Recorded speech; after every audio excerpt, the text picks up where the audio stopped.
Good evening and welcome to IntellectualRadio.com with Here's the Life with Zemrah and, of course, my better half, Ed. And as I promised, we were going to have some very, very exciting guests joining us this season. And so we have this evening joining us the lovely, lovely Casey Grant, who was the first woman of color to fly in the air for Delta Airlines. So time just flies. It is just amazing. And especially when you got great guests, it just goes so fast. So we're just not going to tarry or any of that because I know Casey has so much to say and I want her to be able to say what she needs to say so all of you all can be knowing exactly who Miss Casey Grant is. So, Casey, thanks for joining Ed and I. Oh, it is my pleasure. Yeah. I'm so excited to see you. To see you. Yes. First of all, how have you been? Fabulous. She's one of my great supporters. Her and Rachel, her assistant, they come to my concerts and buy my CDs and just so supportive. And I am very, very grateful for that. We always are going to be there. Yes. For sure. Thank for you. sure. So we want to jump right into it. Okay. So because we know we want to get a chance for you to talk about your latest project, which is a coloring book, Stars and Beyond for our young children. So that's really good. And that is for all children. So that's what's Absolutely. good. Yeah. Absolutely. So tell us a little bit about yourself. Okay. And then what made you, because I read the book. This is her current book, Stars in the Sky, and which is great reading about all the celebrities that she met and all of the experiences that she had, and then some very sad experiences. But it lets you know that we're still, like in my song, What's Going On? It's still a situation where you're dealing with racism, even way back there. And even today, that is really, really sad. It is. It's absolutely. So just tell us how you became the decision, because I know your family was very much into military and all of that. So just tell us how you decided to become an airline steward. And that's how it all happened. My father was Air Force, and we were stationed at Rantoul, Illinois. So that's where I'm from, Champaign, Illinois. For those who don't know, Chanute Air Force Base. And so that's where my love of travel. I started school in England. I lived in Africa. Now that is something. I know. 5 years old, starting school in England and then going to Africa. And as a matter of fact, some of the things that I tell you in my book, Stars in the Sky, is how Gaddafi was starting up. He was in the mountains. We had to evacuate within days because Gaddafi said no more. You guys get out of here. Gotta go. So that was all exciting. But I was a kid, so I had all the good part of it. My father's the one who dealt with the racism. Yeah. But you came from a great mom and dad. Oh, my parents. And the sacrifices that your mom didn't even, it's like she did not, it was not a sacrifice. She just chose her husband's way of life and chose to have children. What a great mom. A great mom. And she wanted to be a nurse. Yeah. And then here she is. But, she had gone to a fortune teller. And the fortune teller they're from Jacksonville. And she told her that she was going to travel all over the world. So mother's like, I'm in Jacksonville. How's that going to happen? So my father was the paper boy. And he came to talk to my mother about his best friend who liked my mother. And my mother, being a progressive woman, said, why don't you speak for yourself? Go, Ruby Grant. Speak for yourself. And so one thing led to another. My father was kind of, at that point, his eyes were open and he looked at Miss Ruby Grant. And at that point, then they got married and so on and so forth. They traveled all over. And you're right. She wanted to be a nurse. And she gave it all up to be with her husband and travel all over the world. So as I said, I started school in England. I was born in Eglinfield Air Force Base in Florida, actually. But I was raised in Rantoul. And I knew the military life and wanted to travel all over. Now, I was going to join the Navy because they had cuter uniforms. Now, if that isn't shadow, I don't know what shadow is. But I thought I'd look cuter in the Navy uniform. And my girlfriend joined and she said, don't do it. Don't join. She joined the Army. She said, do not do it. So the next thing, I worked at the University of Illinois. And my boss, because I wasn't thinking about a flight attendant, because Ebony Jet had just had an article about a beautiful Black girl that tried out for it and was denied. And she was a nurse also. So my boss at the University of Illinois sent in my application. She knew someone who worked for Delta, and he was from Champaign. So he had come home for a luncheon or for a vacation, and he interviewed me at lunch. And he said, when you go back to the office, you tell Fran you've been accepted. And he said, you'll get your papers in a couple of weeks. And that's how it all started. Wow. So I didn't even think about becoming a flight attendant because they weren't hiring any Blacks. So I say that I am among the first, because the first flight attendant for Delta was in 1966. She was hired in 1966. But what they were doing is they would hire one to fill the quota. And then they would wait and they would hire another one. So it was a sprinkled in of Blacks. And so that's why I say I'm among the first of the Blacks for Delta Airlines. Yeah. And so at that point, it was still breaking the color barrier. Martin Luther King was protesting for equal rights for women. And as I say in my books, I broke the color barrier because it's a Southern airline. Mm-hmm. And so they weren't interested in having Black people. Right. And really the only ones with color was Pan Am, because they were flying all over. Oh, so they had women and men of color. Mm-hmm. So the other airlines were pretty far. But actually the story goes back to 1956. In 1956, Patricia Banks Edmonston took all the airlines to court. And because of her in 1956, she won her case for discrimination. Yes. The doors were open. They were cracked because they did not hire anybody like Delta didn't until 1966. So they still were resisting.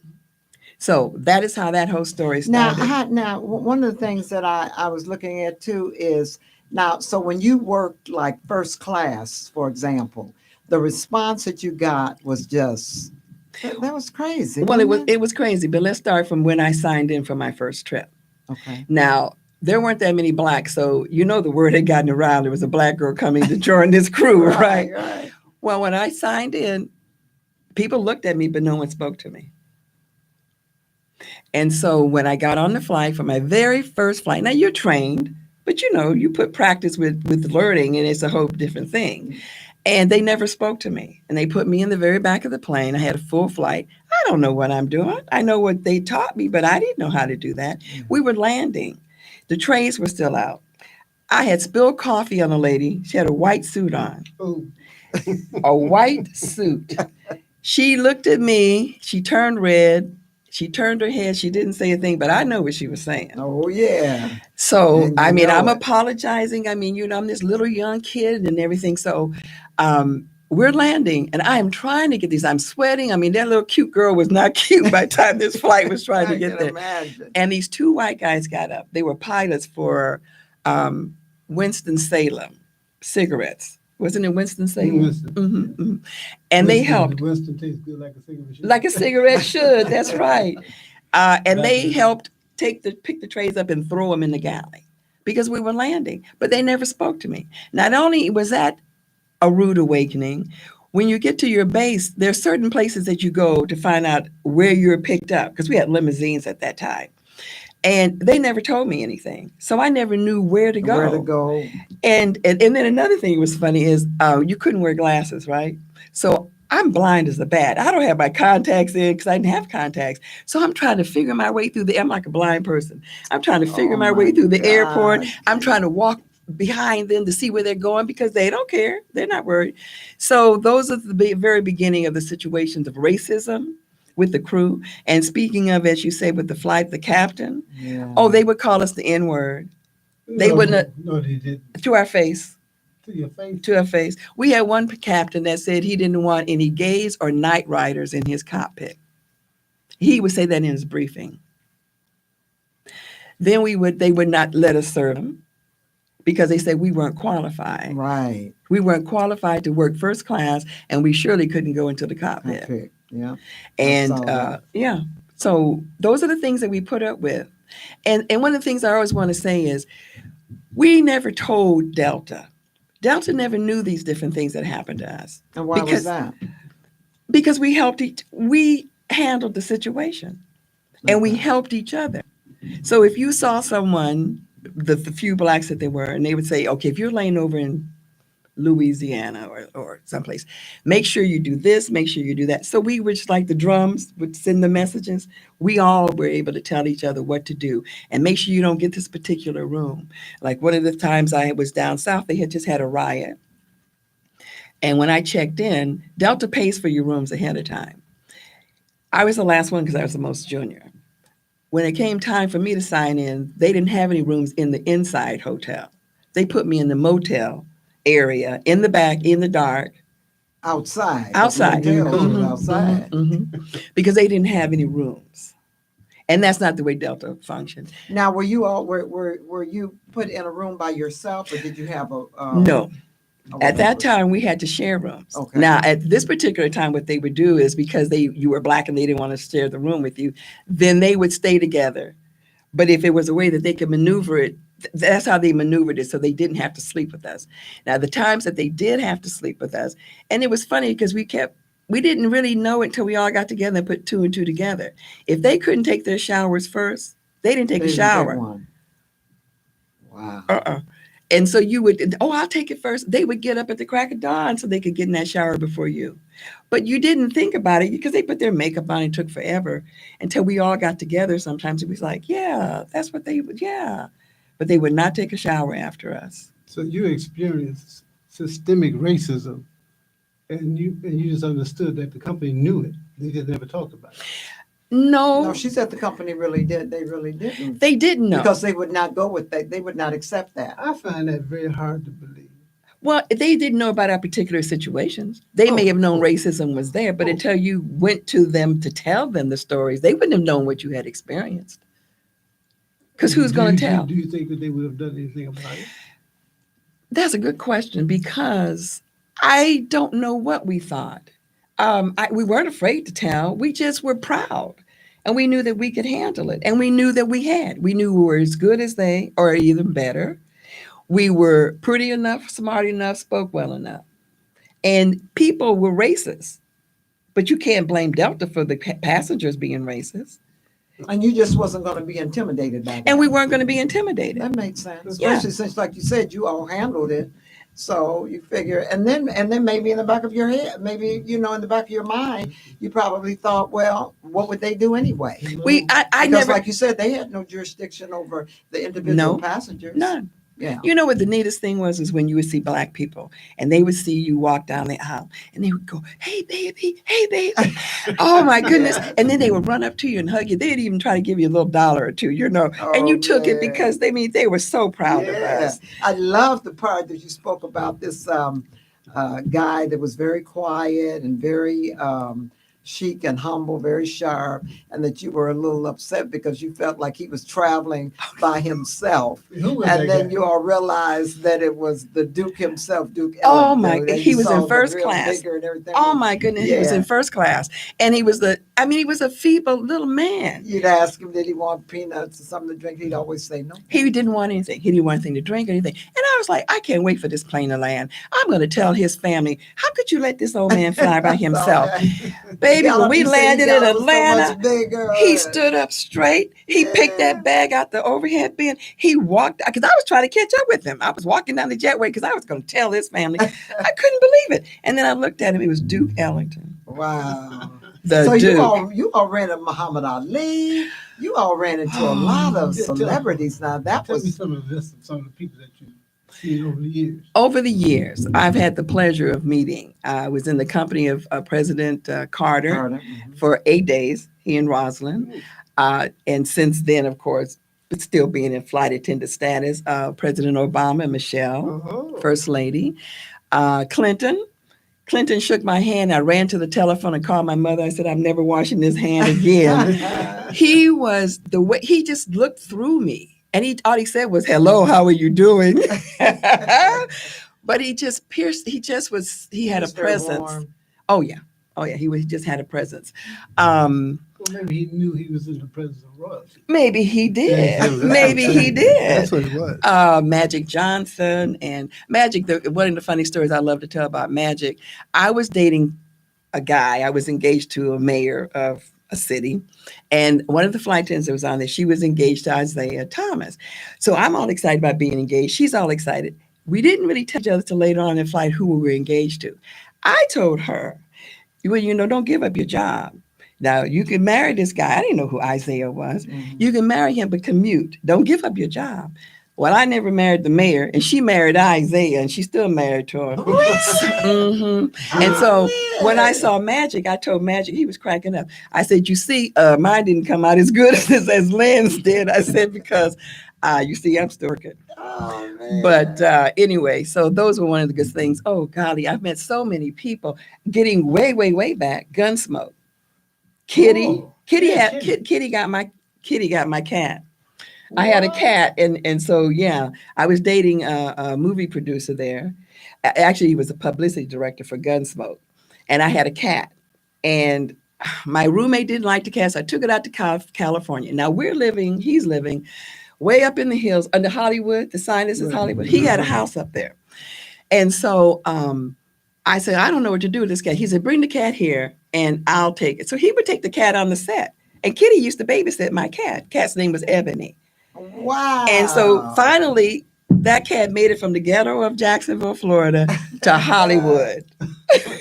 So with all of the stress and all of the adversity that you went through, it still was some great experiences. Oh, yes. That was just a part of it. I mean, Yeah. that's why we did not say anything. That's why we handled Right. it. Because of the fun that you were having, Yeah. besides the Anyway, racist people. Yeah. I went to a party with the inventor of the grocery cart. And all these ladies, they are richer than all get out. All they want to do is talk to me about my travel. You're a stewardess? We were up there with the movie stars.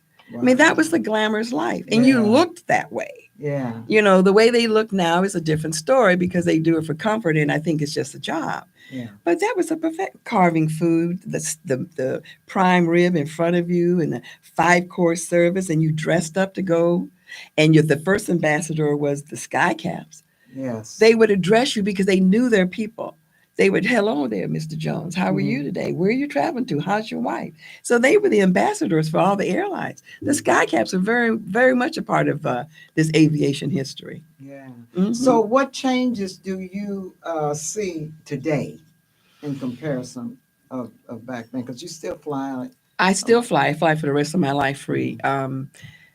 Delta, all the airlines still need to step up still. They still don't have enough black pilots. I don't know what to say about the flight attendants as much as it's a very hard job to get.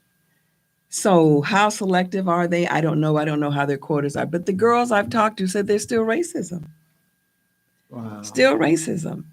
But Delta just got their first female captain 2 years ago. Just 2 years ago. Wow. So yeah, they need to come up and they need to fulfill was she that. of color?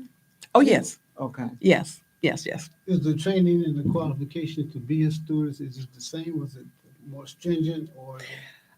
It's not the same. When I started flying, of course, I still weigh the same, of course. I mean, I only weigh 120. That's all I could weigh. And of course, I still look like I still weigh 120, I know. And, but you had to wear a girdle. You had to, I almost didn't get the job because I weighed 120 and a quarter. Had she weighed me after I took my exam, I wouldn't have been a flight attendant for a quarter of a pound. A quarter of a pound. And all I weighed was 120. Wow. So no, they don't have weight restrictions anymore because legally they cannot. Well, that's good because that is talk about discrimination now.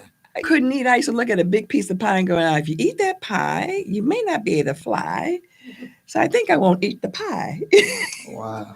So no. So it's the qualifications are probably basically the same. They would rather, they want you to have some college. Having medical would be a plus. Speaking a different language, of course, would be definitely Really a good. plus. Yeah. Because you could fly international, and we call them speakers. And so at that point, you would speak the language of the country. Exactly. And of course, you have to like people and want to travel and all those different type of things. So I'm sure those are still the qualifications. Did you encounter any difficulty with the other waitresses? With the other Don't call stewardesses? us a waitress. With the other stewardesses. I'm sorry. Because yes, as I said, not wanting to talk to us, not wanting to share rooms with us. But a lot of them, so I have to say, a lot of them were very nice. I mean, the girls in Chicago, we're still family to this day because we that's grew up great. together. Yeah. We grew up together and things changed. You can see the airlines changing after, I'll call them the good old boys, because they were, a lot of the pilots at that point weren't military pilots.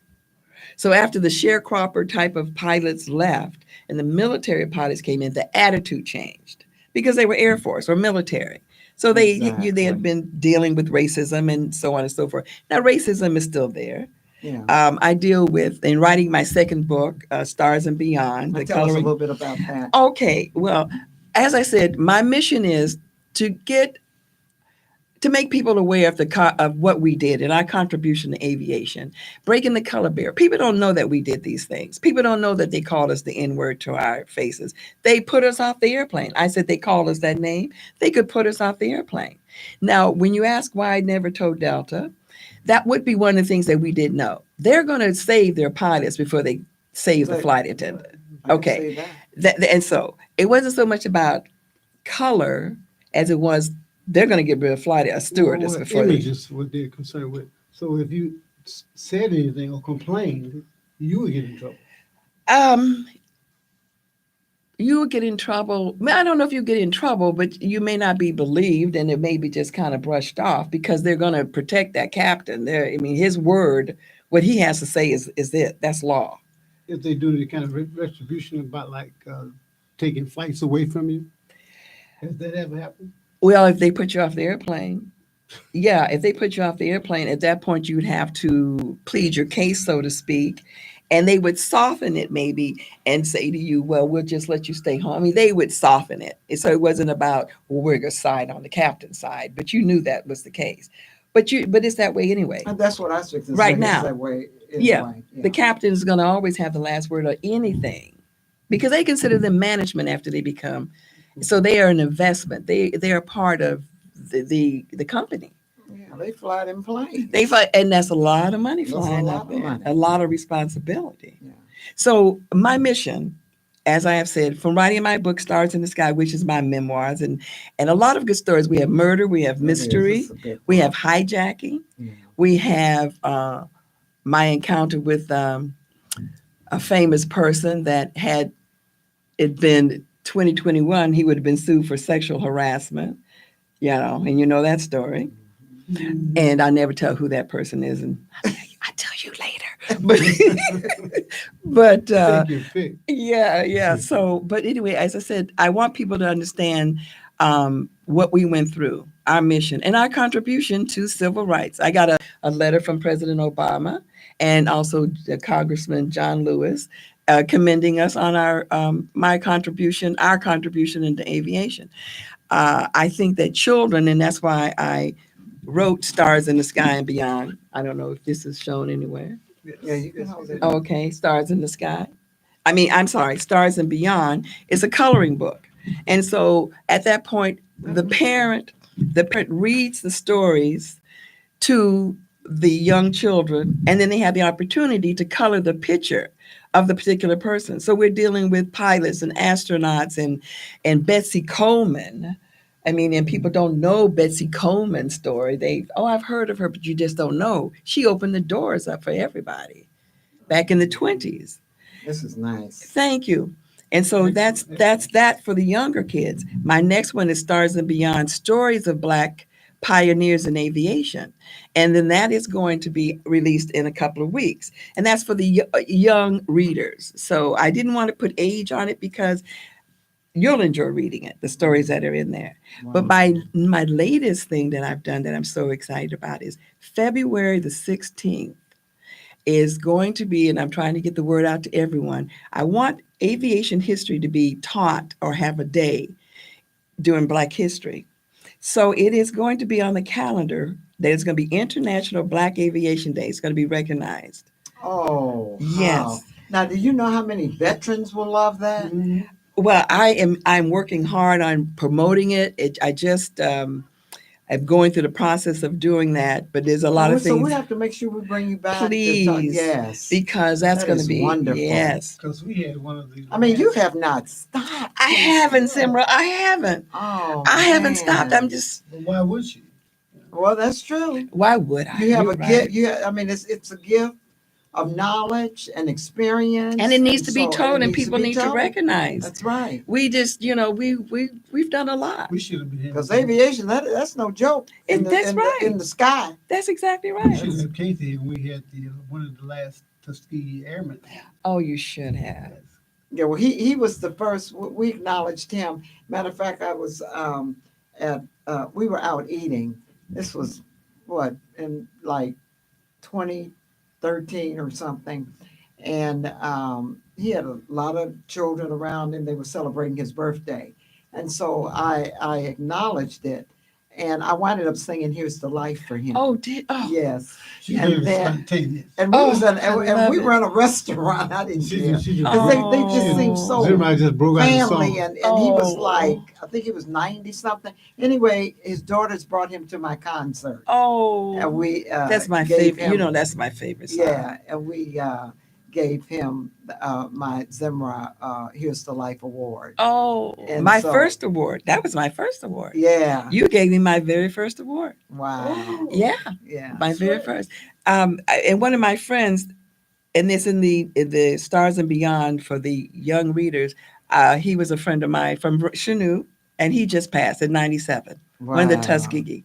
So Wow. I gave Pop's tribute in my book. That is so good. Yeah, That is yeah. so good. Because you don't really hear a lot about aviation. And that's my and- point. Yeah. The children are not steered into going into aviation. And you can have just a high school diploma and make $100,000 And in that's a particular field. Yes. And so that's what I want. I want the kids to know. I want it to be an aviation day during Black History so that they are introduced to the different fields and opportunities in aviation. Yes. To travel all over the world to meet these people, Yes. to learn different. I have friends in Istanbul because that's Wow. where I flew the last 10 years of my career is Yes. international.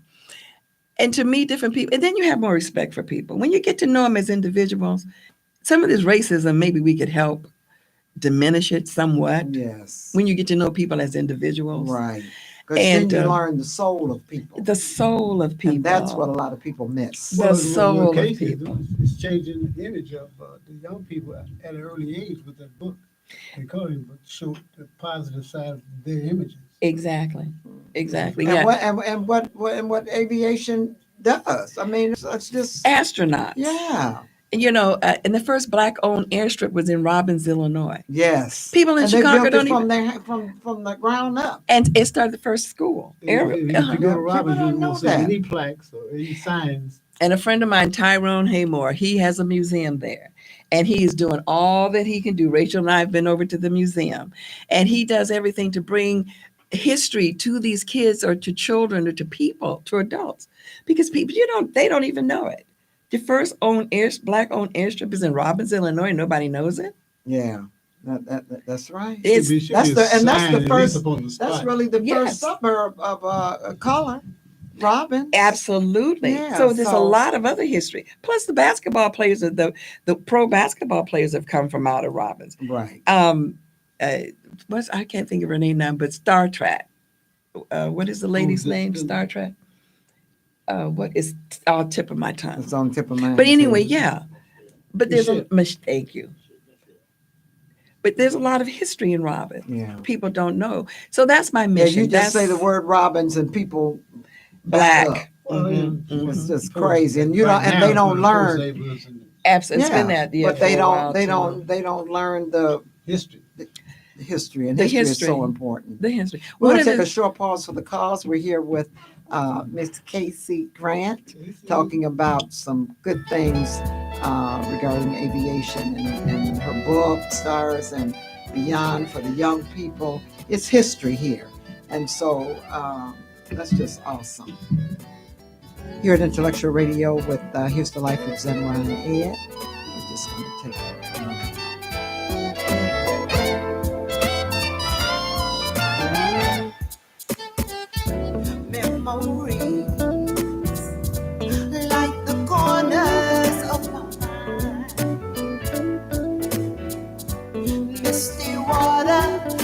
us memories for the way we move. Scattered pictures of the smiles we left behind,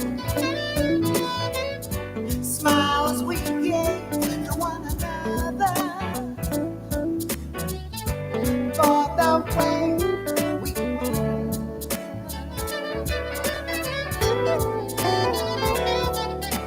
Could it be that it was all so simple then? Oh, it's already written, every line.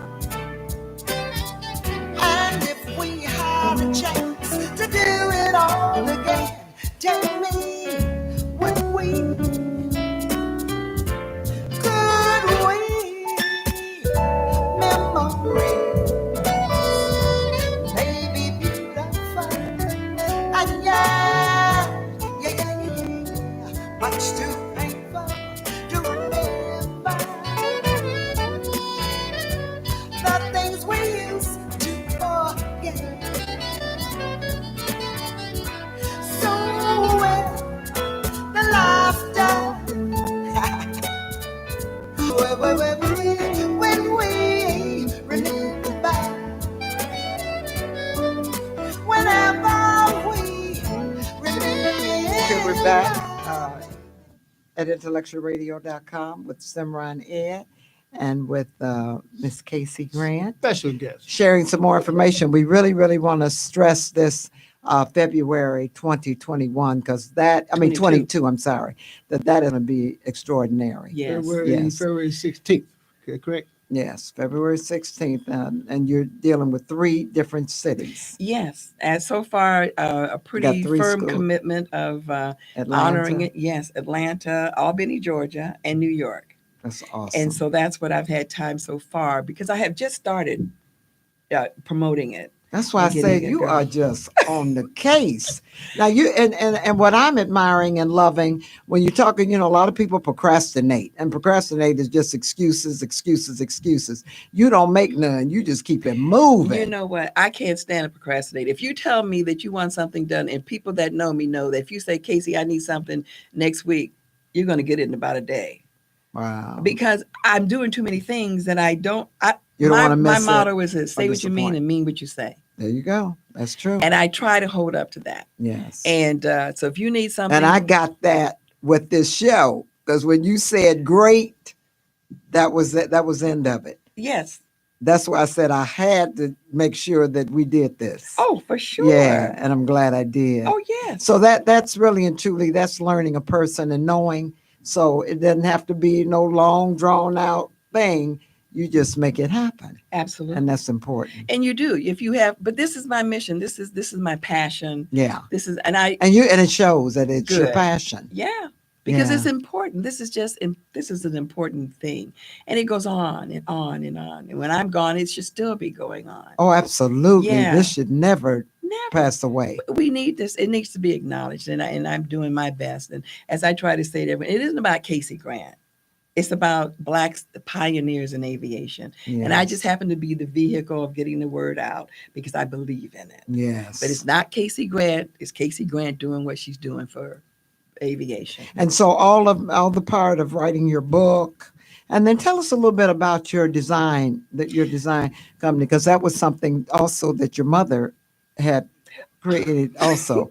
So in that, is that where your inspiration came from? I think so, because as I said in the book, you could leave to go to school and your bedroom would be pink. When you came back home, It mother might had be. dyed the bedspread, made new curtains, and it could be a purple room by the time you came home. She always was moving something. She always was doing something. She sounded like she was very, very Yeah. creative, even She to cooking. was.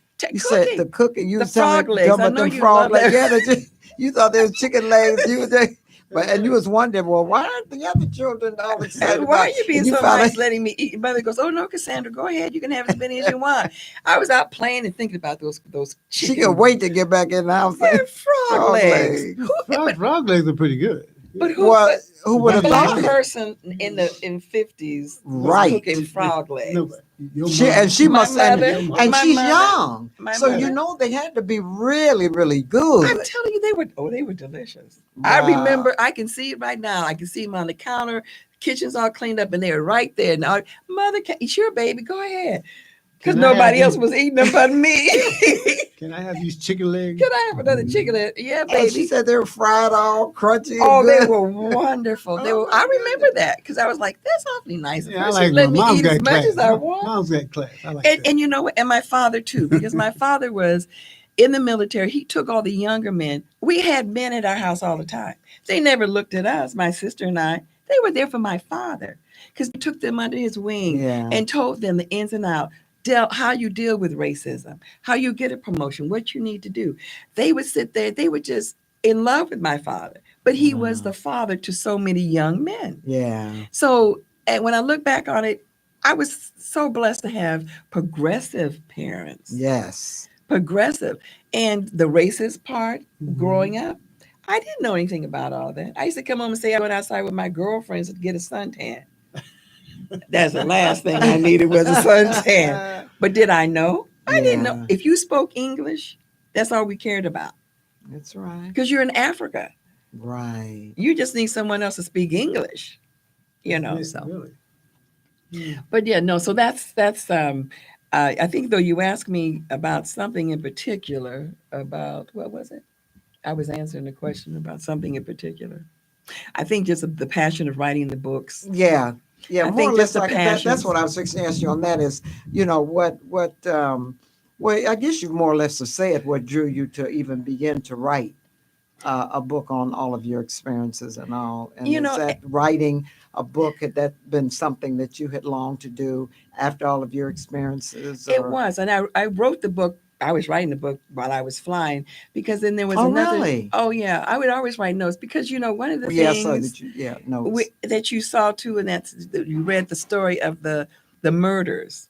We Tell us got a little bit about that. yeah, we got hung up in because we were on the scale of the movie stars and the models, Mhm. and the world opened up. If you said you were a stewardess, or if a stewardess was coming to a party, I mean, it was like a movie star was coming to the party. Right.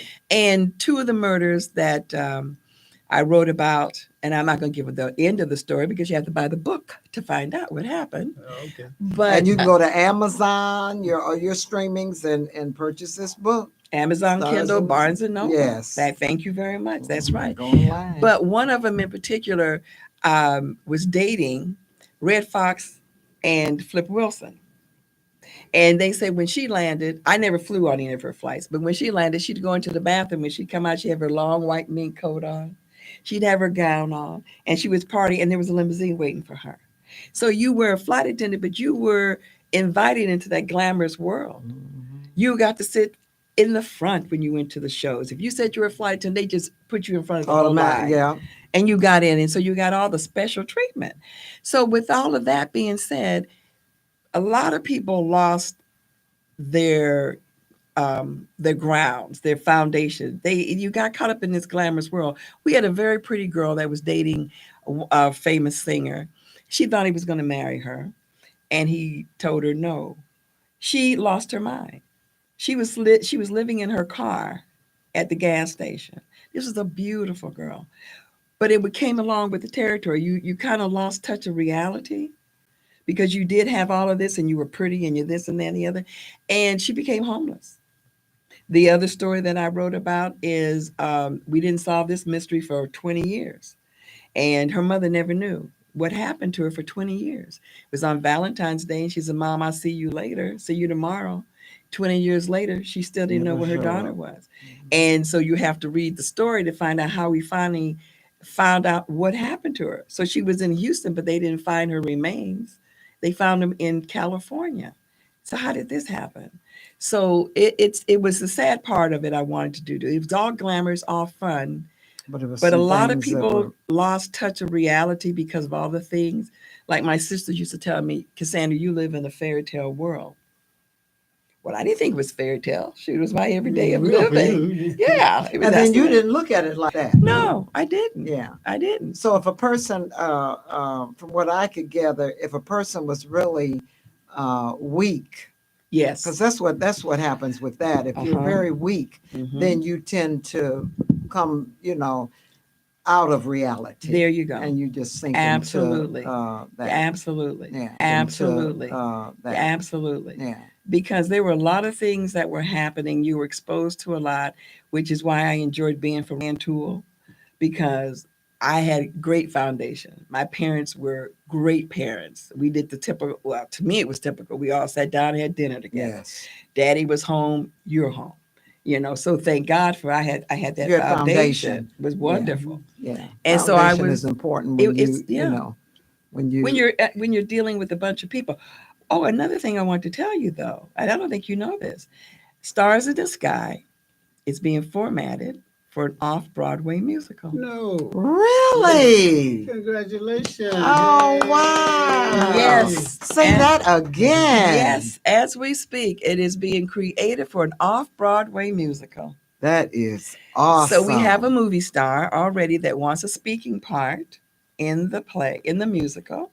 So that's the next thing. Red carpet, here we come, right, Zemrah? Oh, yes. Plus, she'll be entertaining everybody. Yes. I'm putting it out there. I've committed her. I can sing. Please commit me.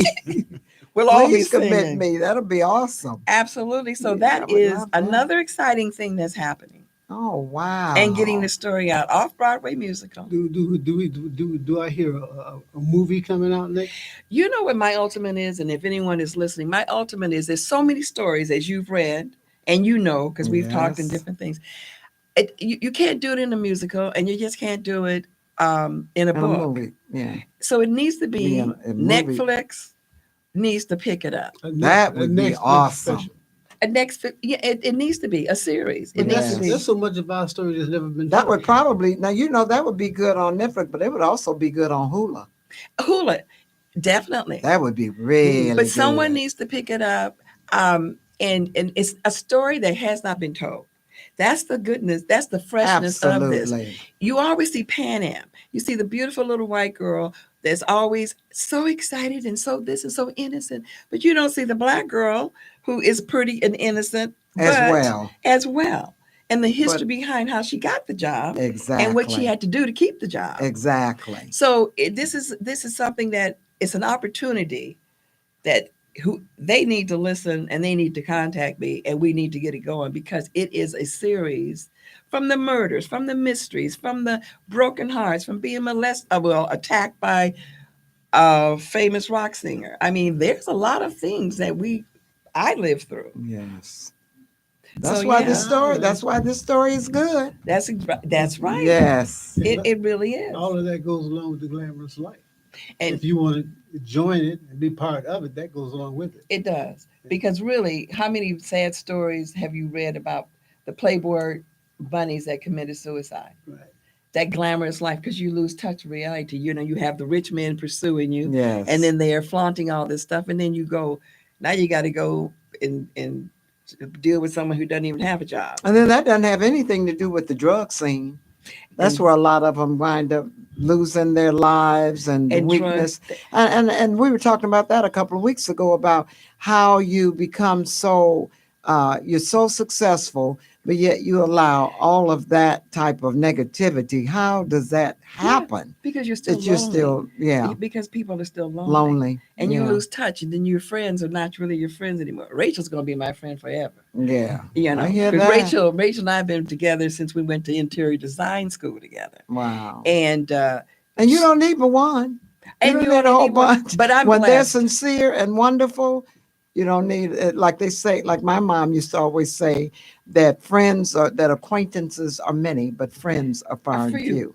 Yeah, and I have to say I'm blessed, because the one of the girls that was with me in Africa, we're still friends to this day. So that's since I was 9 years old. Awesome. I have a girlfriend that we've been friends, I think, kindergarten. Okay. Mm-hmm. Yeah. And I don't see her a lot. We don't talk a lot, but we always, holidays, text and keep in touch. Exactly. And call. And another thing about the racism that I didn't know till I wrote this book, my white girlfriend, Debbie, she told me how she put out a lot of fires behind our backs, because they would talk to her about the black flight attendants, not knowing that she was friends with us. Wow. And she didn't tell me that till I wrote this book. Really? I never She kept knew. it that long? She did. She never told me how many people she had to cuss, fuss, and beat up Wow. protecting us because they would talk so negative about us, thinking they could because she was white. I did not know that. Mm. Yeah, and of course we're still friends to this day. Yeah. Well, Well, genuine friendship It lasts lasts. forever. yeah, It I does. experienced that when they just forgot I was in the room. You know what? Isn't that the truth? Or you're not really Yeah. black because you're Ed. Right. Yeah, You know, they got so comfortable with me because Exactly. we could communicate until they forgot I was in the room. that's exactly right. Yeah. And I've heard some stuff.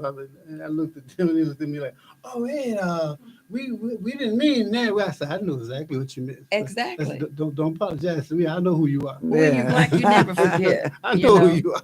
And when you're black, you know what I love too? How we know how to communicate. We can look at each other. That's all you got to do is give a look and say, "Yeah, We can just look at each we other. got that. We We do. got that down pat, and that's the blessing." Well, the time is getting close, and we are so glad that you came to join us today, Casey. And we are definitely going to invite you back. I'd love it. Just to let us know how things are going with the children's book. Let me get this back to you. The Stars Sure. And that's your Beyond. copy. Oh, thank you. Yeah, that's your Stars and Beyond. Because even at my age, do you know what? You love the color. I love the color. I know it. She's an artist too. I love the color. She loves So, to draw. Stars She and prints her Beyond, you own. got to get this book for your young people. And Casey Grant, Stars in the Sky, Barnes and Noble, Amazon. This book is so full of information. I mean, and like she said, so many good stories, so many tragic things, but yet a lot of good information that will keep you reading and keep you reading. And the great life that you led with your parents and siblings. So you got to get this book. Which is part of our history. Yeah, Which it's is our our history. aviation history, Yeah, right. it's our history. And Jan, And that's what's so great about it. and and don't then- forget February. That's just what I 16th. fixed to say. February 16th, 2022. She already got that in place. So that is awesome. So coming up next is Frontline with Brother Muhammad. No, he always got some good information for you.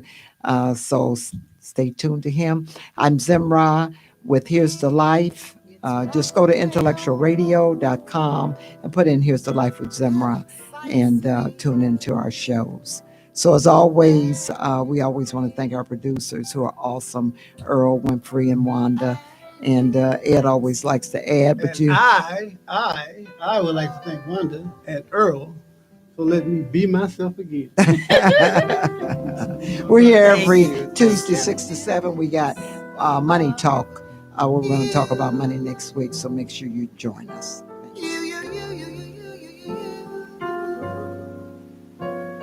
It isn't your sweet conversation